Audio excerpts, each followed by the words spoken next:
అమ్మ ఒకసారి మీతో మాట్లాడాలనుకుంటోంది. మీకు తీరిక దొరికినప్పుడు ఎప్పుడైనా ఓసారి ఇంటికి రండి. సరే. ఇంకో విషయం. చెప్పండి. అదిగో అదే. అదే అంటే? మీరింకా నన్ను మీరు అండి అంటుంటే నాకు చాలా ఇబ్బందిగా ఉంది. ఓ అదా? అవును అదే. ఆఫీసులో ఉన్నంతసేపు మీరు అని పిలుస్తాను, ఆఫీసు బయట నువ్వు అని సంబోధిస్తాను. సరేనా? అది పెళ్ళేంత వరకు. సరే, మీ ఇష్టం. మరి మీరు కూడా నన్ను నువ్వని పిలుస్తారా? అమ్మో, నేనా? ఏ? అమ్మో, నా వల్ల కాదు. అయినా ఇదంతా పెళ్లి తర్వాత ఆలోచించుకుందాంలేండి. అలా అని తప్పించుకోవాలని చూస్తున్నారన్నమాట. Anyway, once again congratulations and wish you all the best. Thank you very much. Accounts manager మొన్న మధ్య రిజైన్ చేసేశారు కదా, ఆ స్థానంలో ఇంకొకరిని తీసుకునేంత వరకు ఆ పని కూడా మీరే చేయాల్సి ఉంటుంది. ఇప్పుడు సెక్షన్లో మీదే హైయెస్ట్ పోస్ట్ కాబట్టి మీకు చెప్తున్నాను. Okay sir. You may go now. Thank you sir.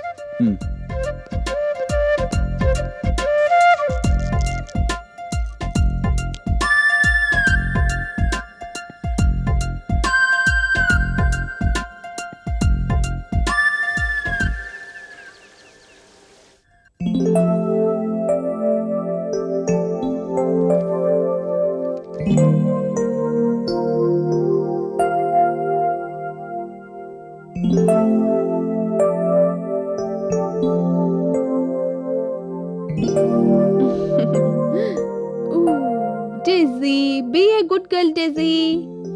నేను ఈ పుస్తకం పూర్తి చేసేంత వరకు గొడవ చేయొద్దు. నేను నీకు ఇప్పుడే బిస్కెట్స్ పెట్టాను కదా, కొంచెం సేపు పడుకుని రిలాక్స్ అవ్వు.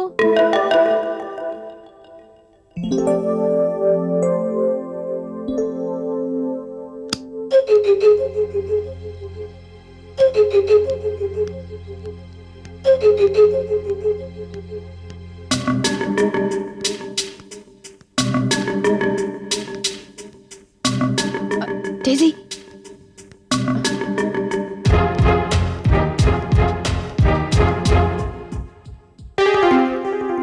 ఏయ్ చిచి దిగో. ఏయ్, నా కుక్కని పట్టుకుని చీచీ చాచా అనొద్దని ఎన్నిసార్లు చెప్పాను? ఇంకా బుద్ధి రాలేదా? బుద్ధి రావాల్సింది నీకు. నేను కూర్చునే సోఫాలో దాన్ని కూర్చోబెడతావా? ఏంటి, ఇది నీ సోఫానా? నీ పుట్టింటి నుంచి మోసుకొచ్చావా, లేక దాని మీద లేబుల్ ఏదైనా అంటించుంచావా? అయినా నువ్వు కూర్చునే సోఫాని తెలిస్తే మా డేజీ చచ్చిన కూర్చునేది కాదు. తనకసలే నువ్వన్నా నీ పద్ధతులన్నా అసహ్యం. అడిగేవాళ్లు లేరన్న పొగరుతో నీ ఇష్టం వచ్చింది మాట్లాడుతున్నావు. నా కొడుకు నీ చెప్పు చేతుల్లో ఉన్నాడనేగా నీకింత అహంకారం. నా సంగతి నీకు తెలీదు. చూస్తూ ఉండు. వాడి మనసు విరిచేసి నిన్నీ ఇంట్లోంచి తరిమేసి వేరే కోడల్ని తీసుకురాకపోతే నా పేరు వరలక్ష్మి కాదు. చచా, పా. కరిచే కుక్క అరవదని చాతన మనుషులెవరూ ఇలా గొప్పలు చెప్పుకోరు. నీకంత దమ్ములెక్కడేర్చిని? నీ బెదిరింపులకి ఎవరూ బెదిరిపోరు. కానీ వెళ్ళి నీ పని చూసుకో. చూసుకుంటాను, తప్పకుండా చూసుకుంటాను. నిన్నీ ఇంట్లోంచి బయటికి పంపించడమే ఇక నుంచి నా పని. ఆ పని జరిగేదాకా నేను వేరే పని చేయను. ఆ సంగతి గుర్తుంచుకో.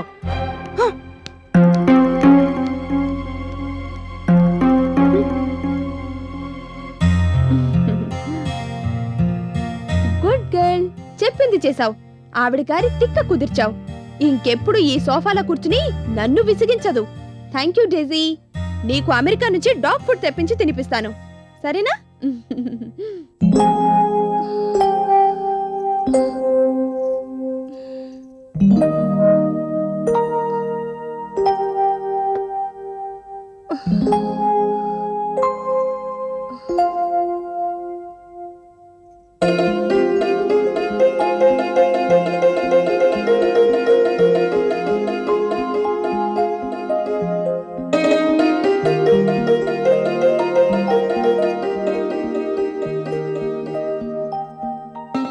పాలు తీసుకురమ్మంటావా? వద్దండి. పొద్దున్నుంచి ఏమీ తీసుకోలేదు, టిఫిన్ కూడా సరిగ్గా చేయలేదు. ఇలాగైతే ఎలాగూ? అస్సలు ఆకలేయడం లేదంటే పొద్దున్నుంచి ఏదోలా ఉంది. అలాగే ఉంటుంది. అలాగని వేళకు తినకపోతే ఆరోగ్యం పాడైపోతుంది.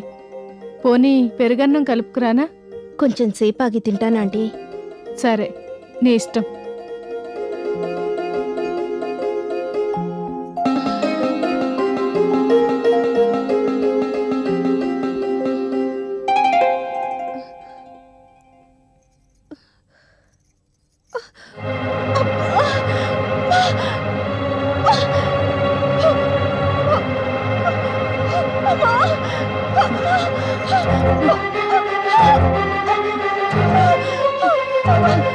ఏంటమ్మా, నొప్పులు వస్తున్నాయా ఏంటి? ఓర్చుకోమ్మా, ఉండమ్మా, ఇప్పుడే వస్తాను. వరుదిని గారు,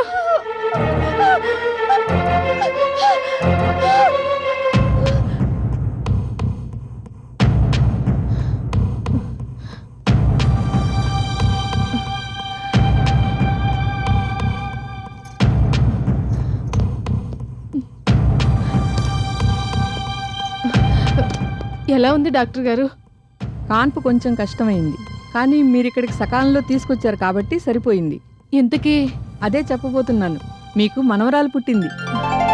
తల్లి బిడ్డ ఇద్దరూ క్షేమం.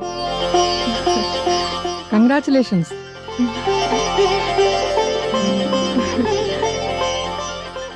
మేము లోపలికి వెళ్ళొచ్చా డాక్టర్? ఇప్పుడే కాదు, మీరు అక్కడ రూమ్లో వెయిట్ చేస్తూ ఉండండి. నేను నర్సుతో కబురు పెట్టిస్తాను. Okay doctor. చూసావా, అనవసరంగా కంగారు పడిపోయావు. అది కాదమ్మా, దాత్రి బాధను చూసి తట్టుకోలేకపోయాను. ఉన్నట్టుండి నొప్పులు రావడంతో ఏమైందో ఏమోనని భయపడ్డాను. అన్నయ్యకి వెంటనే కబురు పెట్టించాలి. మన హడావిడిలో మనం వచ్చేసాం. భాస్కర్రావు గారు చెప్పారు కదా, షాపు దగ్గర లేడని. ఎక్కడికెళ్ళాడో ఏమో. ఆయన ఎలాగోలా వాణ్ణి వెతికి పట్టుకుని ఇక్కడికి తీసుకొస్తానన్నారు. టెన్షన్ తగ్గింది కదా, ఇప్పుడైనా కాస్త టిఫిన్ చెయ్యి. భోజనం కూడా చేయలేదు. ఆకలి లేదమ్మా. భలే దానివే, ఇలా అని నా కడుపు కూడా మార్చేస్తావా ఏంటి? అదేం కుదరదు. ఆ పక్కనే క్యాంటీన్ ఉంది, వెళ్ళి కొద్దిగా టిఫిన్ చేసొద్దాం పద. అది కాదమ్మా. నువ్వింకేం మాట్లాడొద్దు. బాగా ఆకలిగా ఉంది. ఎలాగూ వదిన్ని ఇప్పుడు చూడనివ్వరు. ఇంకా టైం ఉంది. ఈలోగా టిఫిన్ చేసొద్దాం పద. సరే, నీ ఇష్టం.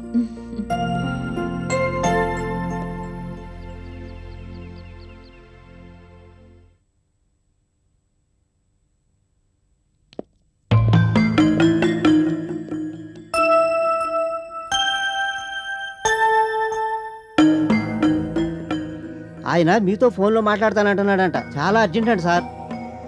ఎవరైనా సరే ఇప్పుడు కుదరదని చెప్తున్నాను కదా. అలాగంటారేంటి సార్? ఫోన్ చేసింది రవి గారు. మళ్ళీ డబ్బు కావాలంట. ఏయ్, అవన్నీ ఇక్కడ మాట్లాడతావేంటి? నువ్వు పద, మనం ఆ లోపల మాట్లాడుకుందాం. మురళీధర్ గారు, ఒక్క నిమిషం.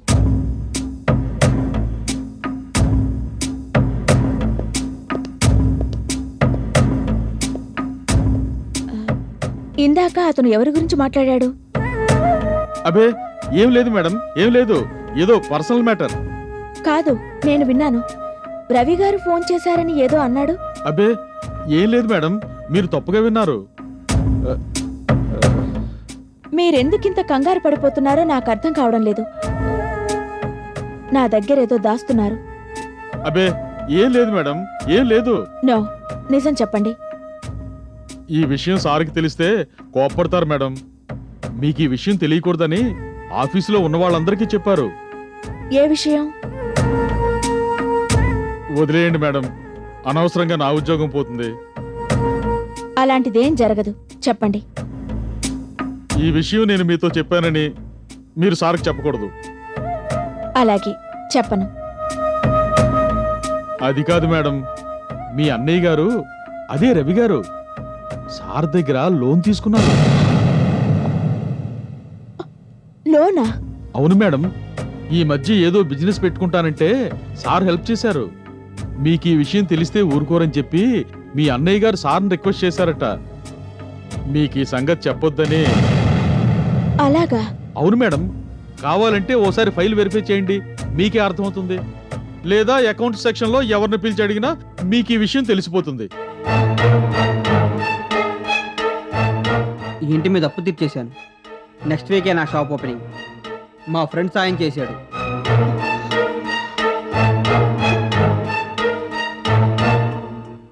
కానీ వాళ్ళెవరికీ నేను ఈ విషయం చెప్పినట్టుగా చెప్పొద్దు madam.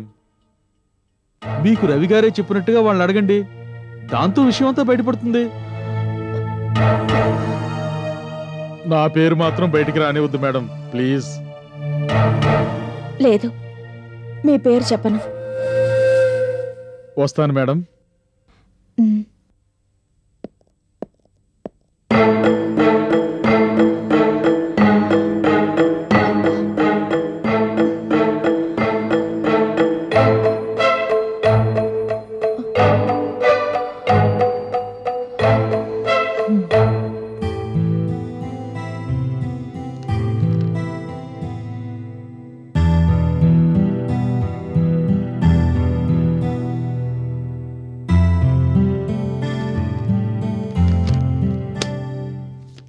May I come in, sir? Yes, come in.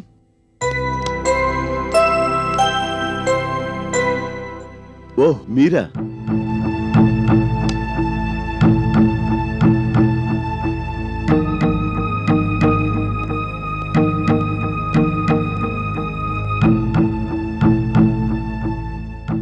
మీరు మా అన్నయ్యకి డబ్బు సాయం చేశారా?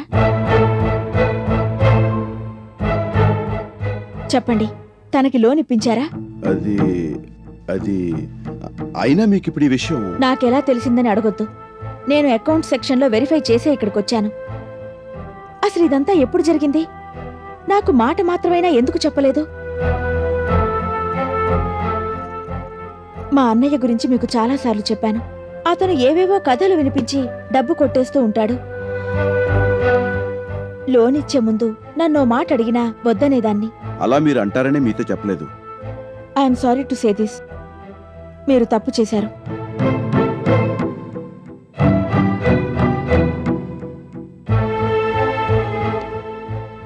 ఈ విషయం విని నేను చాలా షాక్ అయ్యాను. ఆ తర్వాత ఆలోచిస్తే అర్థమైంది.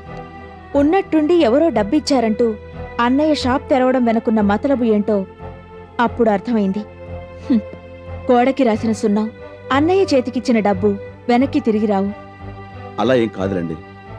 ఆయన ఒకసారి తప్పు చేశాడని ప్రతిసారి చేస్తాడని ఎందుకు అనుకుంటారు? మనిషి మారచ్చు కదా. అతనెప్పటికీ మారడు. అతని సంగతి బాగా తెలిసే నేను ఈ మాటలంటున్నాను.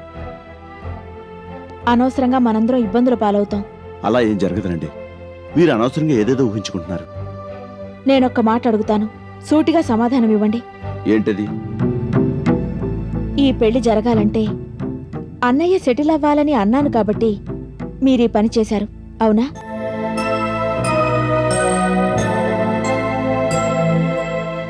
చెప్పండి. ఆ, అది అది మీరు అందుకే ఈ పని చేశారని నాకు తెలుసు. మీరు తప్పు చేశారని నేను అనను. అలాగని మీకు నా మీదున్న ప్రేమను తలుచుకొని పొంగిపోను కూడా పొంగిపోను. ఎందుకంటే నా పరిస్థితులు అలాంటివి. డబ్బుకి పెళ్లికి ముడిపెట్టి ఇప్పటికే ఓసారి మా అన్నయ్య నా జీవితాన్ని అల్లరల్లరి చేశాడు. మా కుటుంబానికి మీ సాయం అందడం ఎవరి భవిష్యత్తుకి మంచిది కాదు. నేను అన్నీ ఆలోచించే ఈ మాటలు చెప్తున్నాను. ఆ, ఇంకా మీ కుటుంబం మా కుటుంబం ఏంటని మాత్రం అనకండి. మీ భార్యగా మీ ఇంట్లో తలెత్తుకుని బతకాలన్నా, ఎటువంటి టెన్షన్లు లేకుండా ఉండాలన్నా, రెండు కుటుంబాల మధ్య ఎటువంటి ఆర్థిక సంబంధాలు లేకుండా ఉండటమే మంచిది. డబ్బు చాలా పాపిష్టిదని మీకు తెలుసు. నేను చెప్పనవసరం లేదు. అది కాదండి. మీరు చిన్న విషయాన్ని లేదు, ఇది చిన్న విషయం కాదు, చాలా పెద్ద విషయం. కాబట్టే ఇలా మాట్లాడుతున్నాను. మీరు మంచితనానికి పోయి మా అన్నయ్యకి సాయం చేయాలనుకున్నారు. కానీ ఆ మంచితనాన్ని పొందగలిగే అర్హత అతనికి లేదు. ఇక ముందు రాదు కూడా. దీని మూలంగా అందరికీ ఇబ్బందులు ఎదురవుతాయే తప్పితే ఎవరికీ ఏ ప్రయోజనం ఉండదు. లేదండి, దీని గురించి మర్చిపోండి. అంతా నేను చూసుకుంటాను కదా. లేదు, ఇది మీరనుకుంటున్నంత చిన్న విషయం కాదు. It's a complex issue. దయచేసి ఈ ఒక్క విషయంలో నా మాట వినండి. మీ డబ్బు మీకు తిరిగిచ్చేయమని మా అన్నయ్యకి గట్టిగా చెప్తాను. మీరు మాత్రం కాదనొద్దు. అది కాదండి, పాప ఇప్పుడే ఓ చిన్న షాప్ తెరిచాడు, ఇంతలోనే ఎలా అడగమంటారు? అది భావ్యం కాదు. లేదండి, అన్నయ్య గురించి ఆలోచించొద్దు, నా గురించి ఆలోచించండి. నాకు ఎటువంటి టెన్షన్ లేకుండా ఉండాలంటే మీరీ పనిని చేసి తీరాలి. నేను అన్నయ్యతో మాట్లాడతాను, తన తిప్పలేవో తను పడతాడు. మీరు ఒక్క నిమిషం కూలుగా ఆలోచించండి. ఎందుకు ఇలా ఆవేశపడిపోతున్నారు? నాది ఆవేశం కాదు, అనుభవంతో కూడిన ఆలోచన. ఈ జీవితం నాకు ఎన్నెన్నో పాఠాలు నేర్పింది. నేను చెప్తోంది ఇప్పుడు మీకు అర్థం కాకపోవచ్చు, ఆ తర్వాత ఎప్పుడో ఒకప్పుడు మీరే రియలైజ్ అవుతారు. అది కాదండి, అసలు నేను చెప్పేది ఏంటంటే ప్లీజ్, ఈ ఒక్క విషయంలో నేను చెప్పేది వినండి. నేను అన్నయ్యతో మాట్లాడతాను, డబ్బు తిరిగిచ్చేయమంటాను. మీరు మాత్రం అడ్డుపడకండి.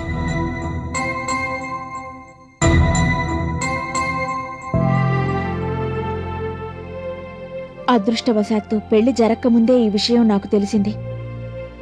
ఇదంతా నా మంచి కోసమే జరిగిందనుకుంటాను. It's not too late now. చేసిన తప్పుని సరిదిద్దగలిగితే ఫ్యూచర్లో నాకెటువంటి టెన్షన్స్ ఎదురుకావు.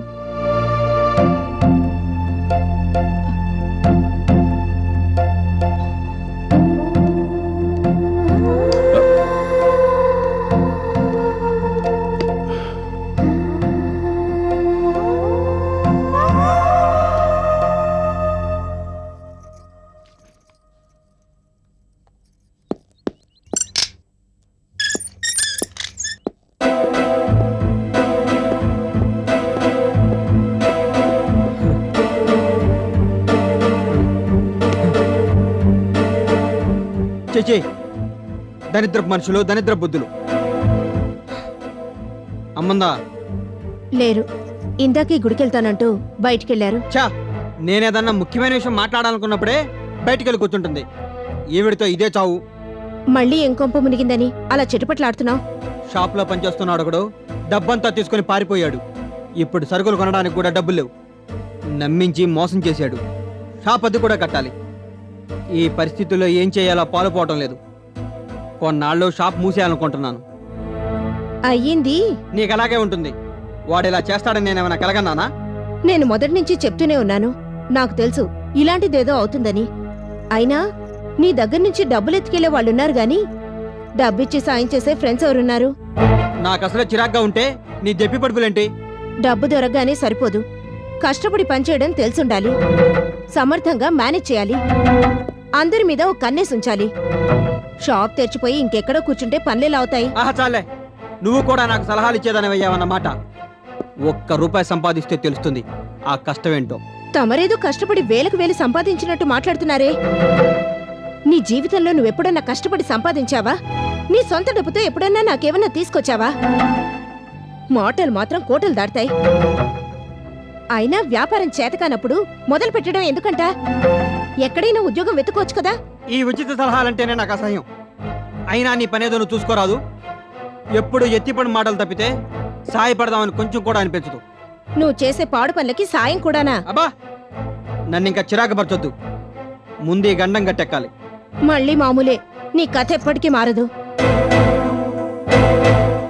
బాలకృష్ణని డబ్బు అడుగుతాను.